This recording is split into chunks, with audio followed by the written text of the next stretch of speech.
Since a lot of people close to me view it as kind of a staple of mine, I thought the best long form video that I could do would be chocolate chip cookies.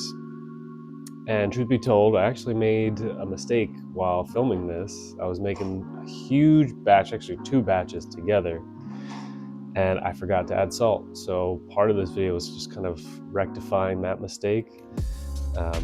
I thought the most important thing to talk about though was technique, and that does involve a stand mixer. I'm very lucky to have one. I do think you could get most of the benefits of the stand mixer with a regular hand mixer. I think they're usually somewhere around $30-ish that you can get from any department store. But really the technique, I think, is what sets the cookies that I make apart.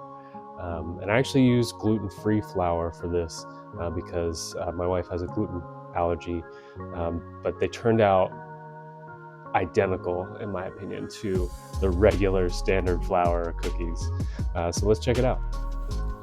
Okay, so first things first, I made an exceptionally large batch, and you'll notice later on in the video when I go to mix it, I had some trouble.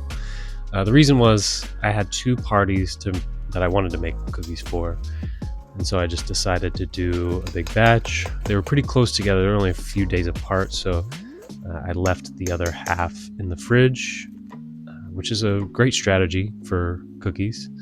But I would say try cutting this at least in half, maybe even quarters if you're only looking to make a few cookies. It'll actually be a lot easier to mix. You'll see here that I kind of had to pulse, even though the butter was soft.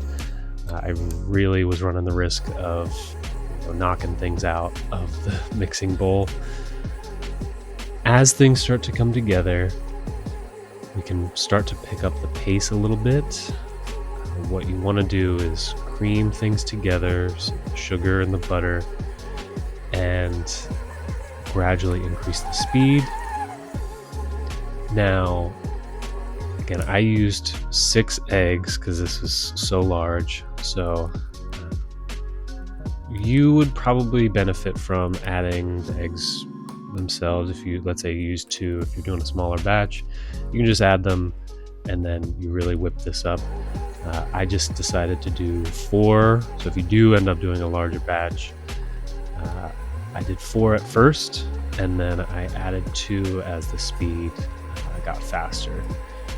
The reason why is that, I mean, you want the speed to be faster. I was worried that if I added all the eggs together right away, I'd be splashing eggs everywhere all over the kitchen, so I just decided to do 4 first and then add 2 as I got the mixer going. You'll notice that it almost becomes like cake frosting in consistency, and that's what you want. You want this to really incorporate as much air as possible. I let this go for, I'm not joking, 10 straight minutes. I set a timer once the speed got underway, and you can see just in the past couple cuts just how light things got, just how soft and airy this batter looks. So the major mistake I made though is that in the dry ingredients, I did not incorporate salt. And you do want to incorporate salt in your dry ingredients. It kind of makes for great cookies. Not a ton of salt, it just really amps up the flavor. But I didn't do that. I also forgot to film me adding the flour in small batches and just gently pulsing. But you'll see I just did this basically. I just pulsed as I added the dry ingredients in very progressive stages. Now, this is kind of a holdover from when I would use normal flour. You don't want to develop any gluten. This is obviously gluten-free flour, so it probably doesn't matter that much, but that's just what I do, you know.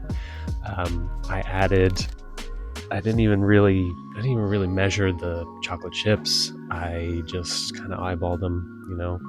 I'll approximate it in the description how much I used, but yeah, just go wild.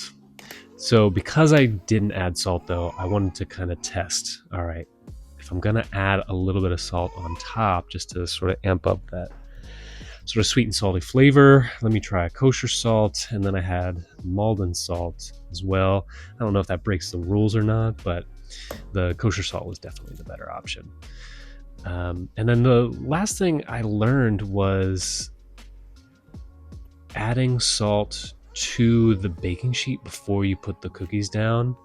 I learned that from, who was it? I think it was Every Day is Feast Day. I love his content. And I did that on the second batch for the second party. And yeah, I think things turned out great. It was a great way to kind of make up for the omission of the salt in the dough itself. But yeah, if you go ahead and make these, let me know how they turn out. I love chocolate chip cookies. They're probably my number one dessert. If I had to choose, between cake, ice cream, anything, it'd be a hard decision, but I think chocolate chip cookies are number one. It's so versatile, but again, I think those techniques of really whipping up the butter when you're creaming things together is probably the biggest takeaway to make them really soft. You're going to bake at 350 for only about 13 to 14 minutes, and yeah, that's it. If you thought this was helpful, please consider liking and subscribing. Share it with your friends. If you're a fan of cooking or baking, I'd love to keep making these videos. I don't know too much, but what I have learned, I like to share it. I like helping people out. So please give me a like and subscribe. Tell your friends, and otherwise, have a great day. Enjoy these cookies.